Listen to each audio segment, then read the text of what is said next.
Ja by som si použil to, čo čítala dnes Mária, ako druhé čítanie na to, aby som zdôraznil to, čo je najdôležitejšie v tom vzájomnom živote. Láska je trpezlivá, láska je dobrotivá, nezávidí, nevypína sa, nevystatuje sa. Skúsme zameniť namiesto slova láska vaše mená. Mária nie je nehanebná, nie je sebecká, nerozčuľuje sa, nemyslí na zlé. Juraj všetko znáša, všetko verí, všetko dúfa.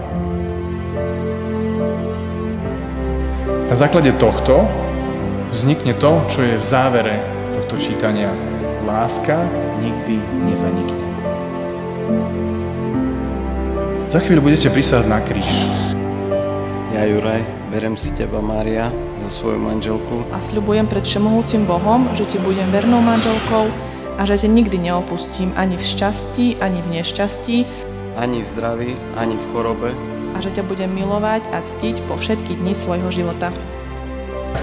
Nech máte radosť nielen z tohto dňa, ale aj z nasledujúcich dní, ktoré sú pred vami. Amen.